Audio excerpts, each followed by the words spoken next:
Percuma lapor KPU, percuma lagi lapor Bawaslu, percuma juga lapor polisi. Demi calon boneka semua dianggap halal. Wallahu alam ya. Saya ingin mengiyakan tapi nanti dibilang sakit hati lagi ya. Kemudian rakus ya Presiden Jokowi, gimana Bang Refli, saya kira nggak bakal begini. Yang punya undang-undang, yang kuasa mana bisa hapus ya. Saya orang Sunda malu juga ya.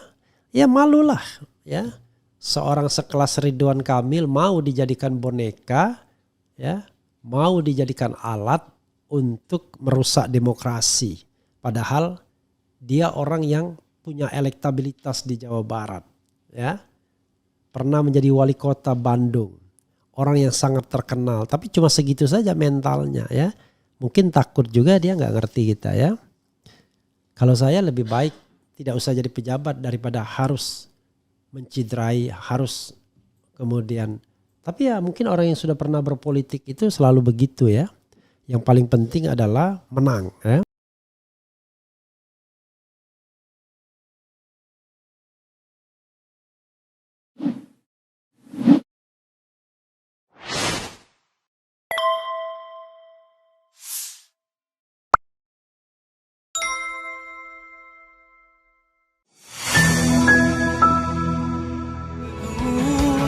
Keren cadas jiwaku, keren cadas semangatku.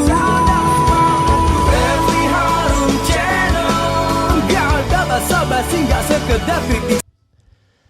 Assalamualaikum warahmatullahi wabarakatuh. Sobat RH sekalian, berani keren cadas. Jadi kenapa saya kata berani ya? Karena ini memang di Keren Cadas Channel ya.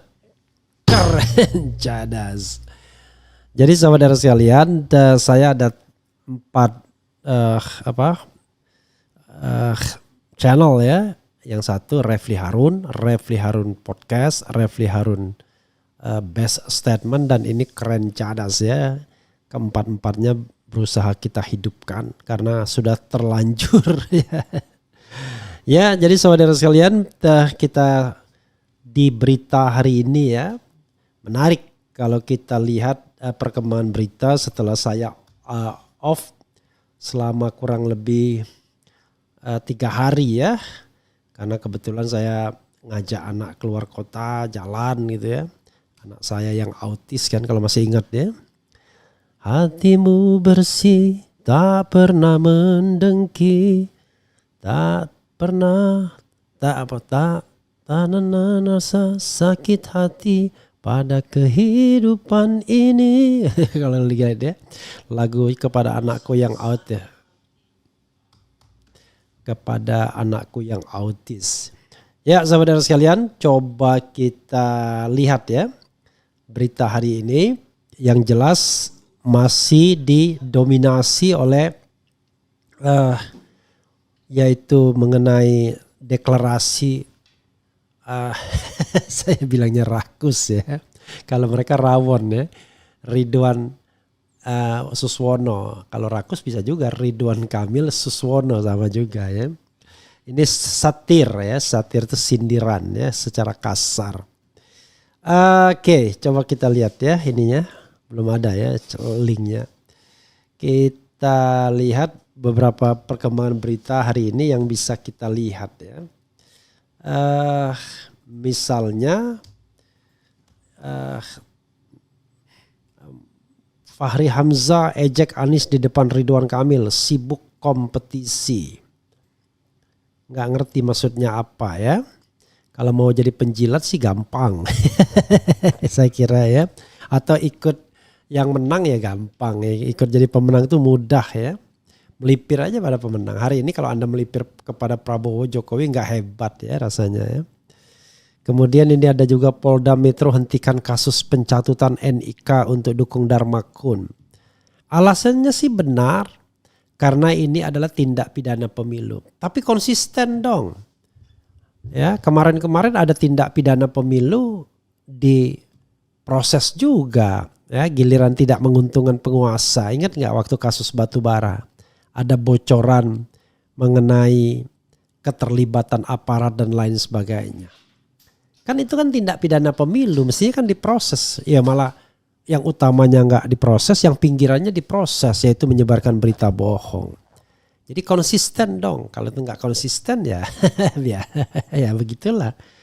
Jadi giliran menguntungkan penguasa dibiarkan, tapi kalau tidak menguntungkan penguasa di stop, ya kan? Atau sebaliknya ya, kalau misalnya tidak menguntungkan penguasa di stop, menguntungkan penguasa diteruskan, ya.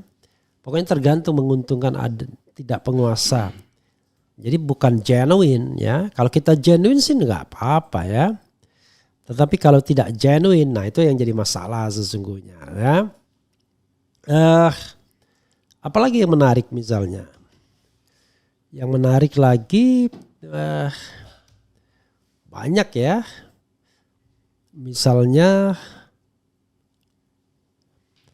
bahwa Anies maju Pilkada Jakarta PDIP ;2 kami masih mencari koalisi.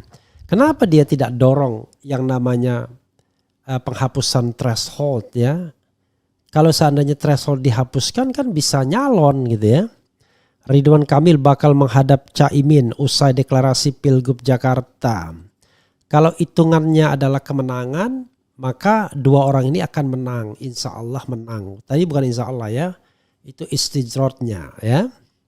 Tetapi kalau kita bicara tentang politik yang beretika dan bermoral, kedua orang ini mewakili politik yang tidak punya etika dan tidak punya moral. Saya kira itu ya. Menurut saya Ridwan Kamil harus malu bertanding di Jakarta seperti gladiator, yaitu lawannya dilumpuhkan terlebih dahulu. Itu pun masih mati juga. Raja siapa namanya itu? Dia mau berkelahi sama gladiator ya, yang diperankan Russell Crowe, tapi ditancepin dulu racun di punggung dia kan, kemudian disuruh pakai pakaian perang, lalu perang tanding sama raja ini. Maximus kalau gladiator yang berasal yang jenderal, kalau yang ininya malah saya lupa ya. Dapat Oscar dia, bagus perannya ya. Meski semua partai mendukung Rawon ya, Rawon atau Rakus ya, PDIP optimistis usung Anies Hendrar di Pilgub Jakarta, kami cari koalisinya. Ya kalau ada partai yang berani nyimpang, yakin gak ada partai berani nyimpang, itu masalahnya. Tapi bagaimana tiba-tiba sah 12 partai dukung Ridwan Kamil Suswono maju di Pilgub Jakarta 2024 ya. Oke. Kalau kita coba kita lihat 12 partai itu apa aja ya. Yaitu ingat ada 11 partai yang lolos di DKI ya. Partai Gerakan Indonesia Raya oke. Lolos. Partai Golongan Karya lolos. Partai Keadilan Sejahtera lolos. Partai Nasdem, bukan Nasional Demokrat, Partai Nasdem lolos. Partai Kebangkitan Bangsa lolos. Partai Solidaritas Indonesia lolos. Kemudian Partai Demokrat lolos. Partai Amanat Nasional lolos. Partai Garuda tidak lolos. Partai Gelora tidak lolos. Partai Persatuan Indonesia tidak lolos. Dan Partai Persatuan Pembangunan lolos. Oh 12 partai. Tapi di sini yang belum ada adalah Partai Kebangkitan Bangsa, ada nggak ya? Oh ada sudah. Nah sekarang pertanyaannya adalah yang belum adalah Partai Perindo, ada Persatuan Indonesia Perindo, Partai Persatuan Indonesia. Jadi 10 dari 11 partai yang ada di Senayan ya. Jadi mau partai apa lagi kalau memang itu, kecuali ada yang membelot ya. Gitu. Optimis di mana optimisnya? Ya oke lah ya. Nggak optimis sih boleh-boleh saja, tapi realistis juga ya. Kemudian Fahri Hamzah, Jakarta tidak perlu pilkada, harusnya aklamasi pilih RK Suswono. Ya, yang memilih itu elit politik, bukan rakyat Jakarta. Kalau rakyat Jakarta pilihnya Anies Baswedan. Ya. Gibran muncul di deklarasi Ridwan Kamil Suswono maju pilkada Jakarta. Ini menunjukkan bahwa istana ada di belakang itu semua. Ya. Kemudian apa lagi?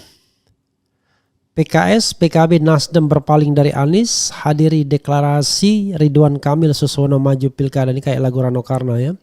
Untuk apa kau tangisi, untuk apa kau sesali, bukankah bahagia kau yang menodai. Lagu Rano Karno Nela Regar zaman dulu ya. Ridwan Kamil Suswono resmi maju pilkada Jakarta 2024 ya. Kemudian mengenang janji Jokowi pada 2014 soal jatah menteri, bukan kabinet politik, kabinet kerja. Ya, sekarang dia bagi-bagi kursi, bagi-bagi, bahkan 2 bulan lagi tiba-tiba reshuffle ya, bayangkan. Allahu Akbar ya, reshuffle untuk kepentingan pribadi, bukan untuk kepentingan bangsa dan negara ya. Dia ada peneliti BRIN. Perombakan kabinet lebih politis untuk lindungi kepentingan presiden ya. Oke. Pengamat titik 2, reshuffle kabinet Jokowi politis bukan soal efektivitas. PDIP sentil triangle political game di balik reshuffle kabinet Jokowi ya. Oke, coba kita lihat triangle political game ini ya. Baliho Anies Baswedan Sohibul Iman di markas PKS dicopot jelang deklarasi Ridwan Kamil Suswono, luar biasa ya. Ridwan Kamil deklarasi untuk Pilgub Jakarta malam ini. Anies Baswedan unggul dalam survei, apalagi sekarang ya, tambah unggul dia ya. Pengamat nilai reshuffle Menkumham berkaitan dengan pengkondisian Golkar usai Erlangga mundur. Jadi yang diganti adalah daftar pejabat yang diresapel oleh Presiden Jokowi. Menkumham RI Yasona Lauli diganti Supratman Andi Atgas ya. Bukan Aktas, Atgas. Menteri SDM Arifin Tasrif diganti Bahlil Lahadalia ya, dengan misi mempercepat izin-izin tambang bagi ormas-ormas ya. Kepala BKPM Menteri Investasi Rosan Roslani, Ketua TKN ya, Tim Kampanye Nasional. Profesor Dadan Hindayana Kepala Badan Gizi ya nggak ngerti siapa dia. Hasan Nasbi Kepala Badan Komunikasi Kepresidenan. Kok ada juga Badan Komunikasi Kepresidenan? Ini nggak masuk akal. Kepala Badan Komunikasi Kepresidenan berarti dia bikin lembaga baru. Kalau dia bikin lembaga baru, kapan lembaga ini akan diluncurkan gitu ya? Kemudian Taruna Ikrar Kepala BPOM, Anggar Raka Prabowo sebagai Wamen Kominfo. Ada juga Wamen Kominfo. Jadi luar biasa, Wamen Kominfo-nya 2. Allahu Akbar ya. Kemudian reshuffle kabinet, Supratman resmi jadi Menkumham gantikan Yasona ya. Jokowi resmi lantik Bahlil Lahadalia jadi Menteri ESDM. Kira-kira kalau kekuasaan berganti, Bahlil ini cepat nggak dicokok ya? Ya, itu masalahnya ya. Kemudian jangan tanya kepada saya soal ya kita inilah banyak isu yang menggelayutinya kan, sampai soal tambang dan lain sebagainya. Profil Rosan Roslani Menteri Investasi Kepala BKPM yang baru geser Bahlil Lahadalia, bukan geser ya. Jokowi resmi lantik Hasan Nasbi jadi Kepala Kantor Komunikasi Kepresidenan. Apa yang mau dikomunikasikan? Jokowi reshuffle kabinet, lantik 3 menteri, 1 wamen dan 3 kepala badan. Ridwan Kamil deklarasi untuk Pilgub Jakarta malam ini. Anies Baswedan unggul dalam survei. Ya sahabat era sekalian, itulah fakta-fakta politik yang kita hadapin ya. Kita coba mau diapakan lagi. Memang begitulah hidup ya.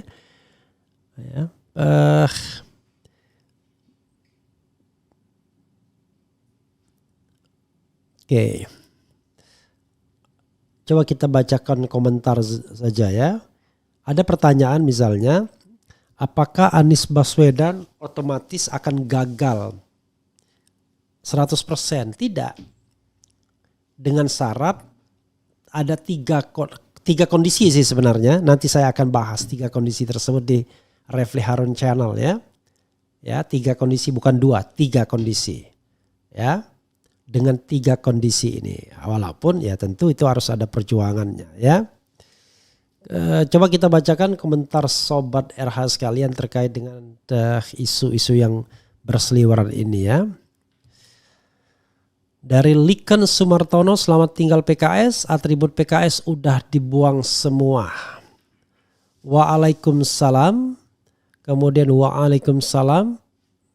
Refli Harun penuh dengan kebencian. Aneh kenapa bilang kebencian. Kalau semua orang ya melipir ke istana lalu merebut 10 dari 11 partai politik, meninggalkan satu partai politik, apakah itu kemudian kita bicara tentang kebencian? Enggak. Kita bicara tentang demokrasi yang dicidrai. Ingat, saya bukan pemilih PDIP, saya pemilih PKS, ya. Tapi begitu PKS melipir ke istana, ya, merampok semua partai politik, maka saya mengatakan goodbye kepada PKS, ya kan?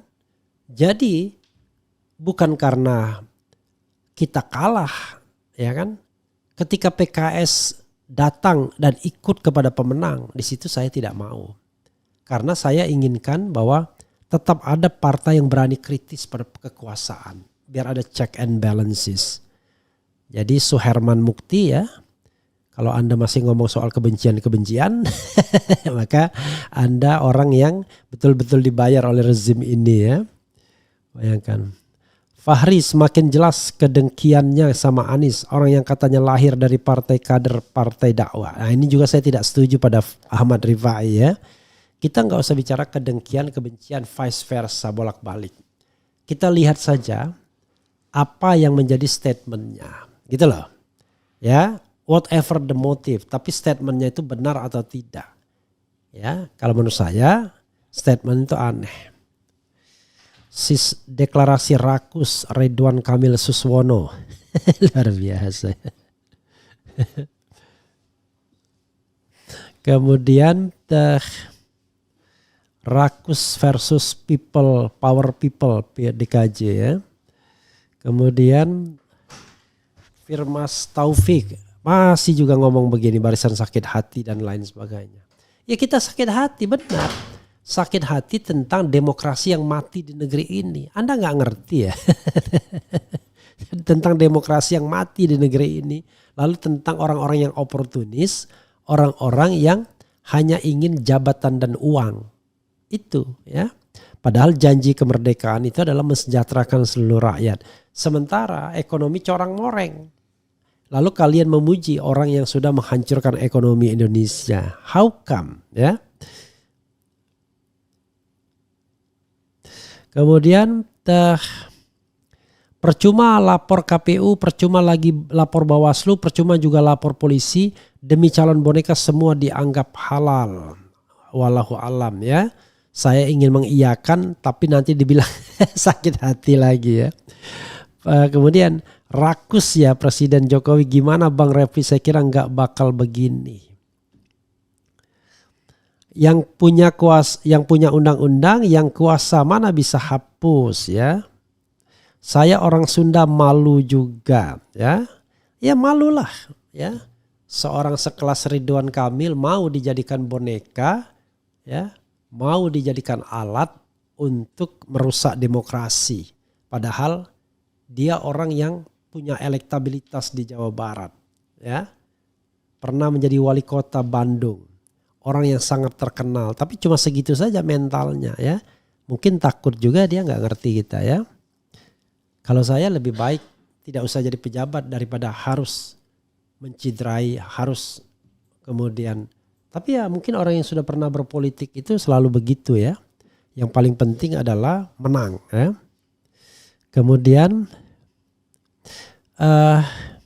semoga ada keajaiban Pak Anies bisa maju pilgub. It is not about Anies ya.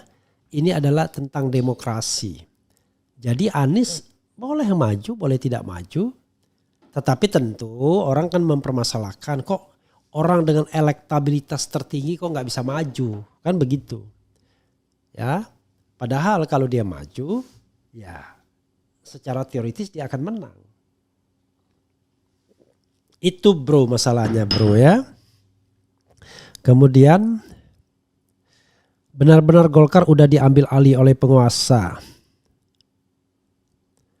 Kemudian Kang RK tetap melanjutkan program Pak Anies kok. Ini Muhammad Ali Imron juga nggak ngerti ya. Ini bukan soal apakah melanjutkan atau tidak. Kita bicara tentang demokrasi yang tercabik-cabik.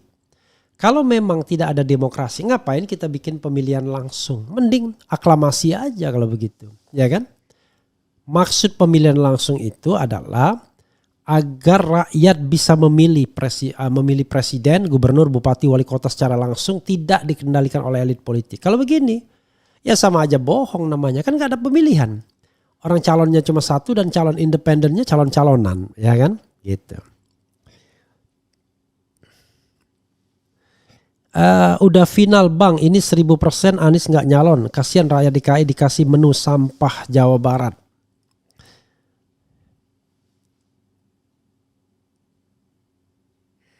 Kemudian Pak Anies mendirikan partai aja. RK urus Jabar aja gagal. Habis-habis sama keluarga Jokowi, kasihan anak-anak muda Indonesia. Sama-sama jahat and suipit kerja untuk kepentingan China. Mestinya jadi calon gubernur Jakarta harus dari daerahnya sendiri. Cawe-cawe terus hingga akhir hayatnya demi kepentingan. Oke.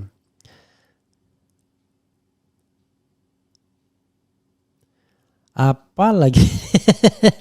Replikan masih sakit hati kalah pilpres, kagak jadi menteri, awok-wok Prabowo is the best. Allahu Akbar. Ini orang bodoh nih pasti Dude Hermawan.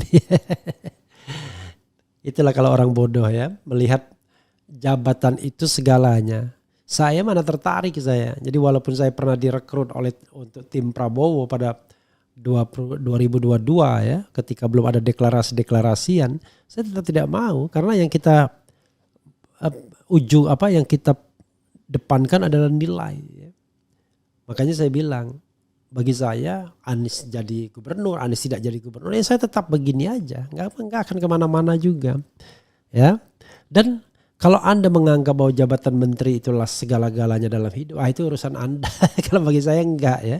Presiden aja bagi saya bukan segala-galanya ya. Cuman bagi rakyat Indonesia dia berarti. Bagi rakyat Indonesia, not for me ya. Bagi rakyat Indonesia ya. Oke. Bang Refli mau pilih siapa, RK versus Pangrekun? Saya golput ya. Kenapa golput? Ya karena dua-duanya saya enggak bermasalah. RK bermasalah karena merampok semua partai politik, disediakan kendaraan semua diborong oleh Cukong. Pangrekun bermasalah karena diloloskan dengan mencatut KTP. Jadi semuanya enggak bagi saya secara nilai nol semuanya ya. Kemudian cawe-cawe terus karena tidak mampu melawan Bapak Anies. Ya, maksudnya melawan secara gentle ya. Tapi kalau menggunakan kekuasaan ya dia yang sedang berkuasa ya.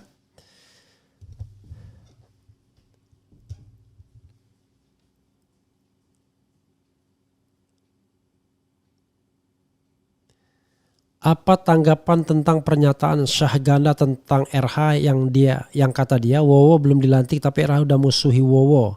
RH benci Wowo, RH tidak mau kompromi Wowo. Saya sih setuju dengan RH karena Wowo sudah nepotisme duluan.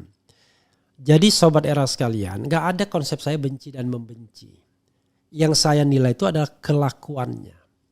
Prabowo itu belum dilantik saja sudah menunjukkan nepotisme yang luar biasa, bayangkan. Dan dia membiarkan demokrasi dicabik-cabik dalam pilkada Jakarta sebagai contoh. Dan hanya mengatakan I cannot help you. Somebody told me that.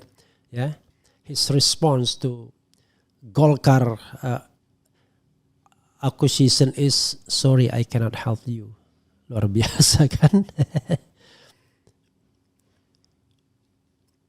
Kemudian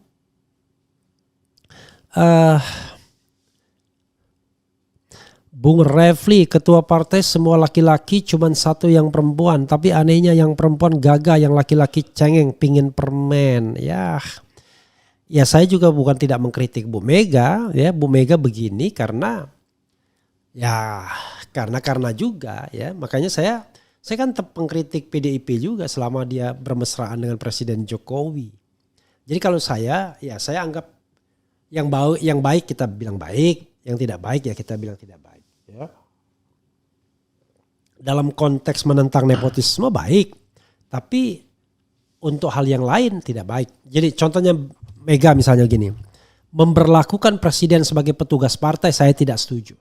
Ya, masa apa-apaan, masa presiden lebih kecil dari Indonesia lebih kecil daripada PDIP. Masa PDIP menugaskan untuk Indonesia padahal PDIP bagian dari Indonesia. Itu objektif kan? Tetapi ketika Mega tidak setuju 3 periode, saya setuju juga. Karena itu sebagai bagian dari ketaatan konstitusi whatever the motive. Jadi begitu loh ya. Cara pandang saya ya. Yang benar menurut konstitusi saya katakan benar, yang salah ya saya katakan salah. Anies misalnya, kalau dia misalnya katakanlah bernegosiasi, membeli partai dan lain sebagainya, pasti saya tentang. Tapi kalau dia kemudian dilepeh seperti ini, ya tergantung kita melihatnya. Dari sisi yang positif ya, this is the time to set up his own political party. Dia bikin sendiri partai politik. Ya, biar tidak diombang-ambingkan. Tapi untuk Caimin, untuk Surya Paloh, untuk PKS, saya tidak tahu PKS bisa menunjuk satu orang atau tidak ya. Ya, Anda tidak berpolitik menurut etika dan moral. Ya kan? Habis manis sepah dibuang. Ya, fair ya. Ini ada spamnya ya.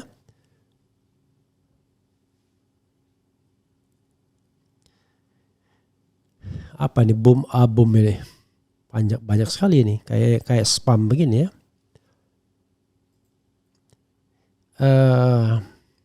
Di tahun 2014 akun Twitter Trio Macan 2000 membongkar efek buruk Jokowi jika menang. Ternyata sekarang semua jadi kenyataan ya.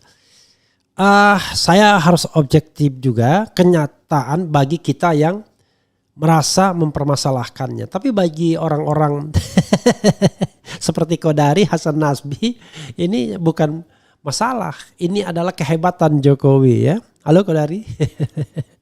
Kemudian nggak ada moralnya, kedoknya agama tapi moralnya enggak.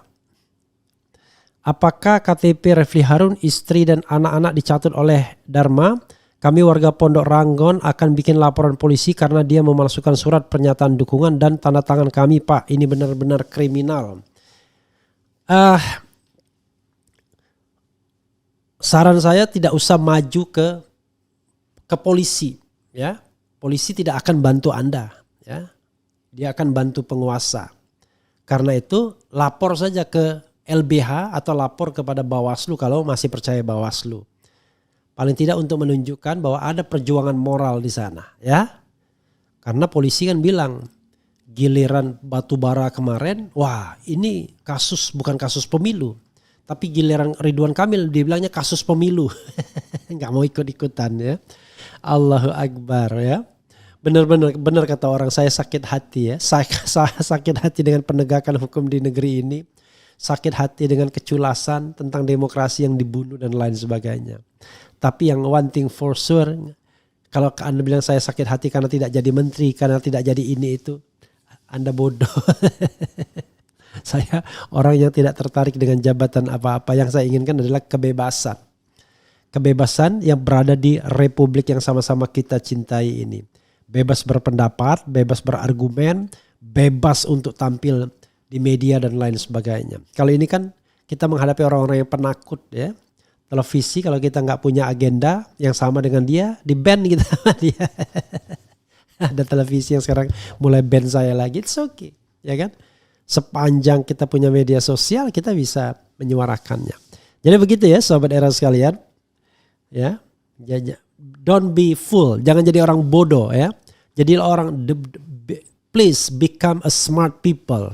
Ya, not full people gitu ya. Full ya, benar ya. Kalau Anda mau jadi orang bodoh ya silahkan saja ya. Gitu. Begitu ya. Tak pernah kau sesali Tuhan menciptakan aku. Oke, ya Allah. Wassalamualaikum warahmatullahi wabarakatuh.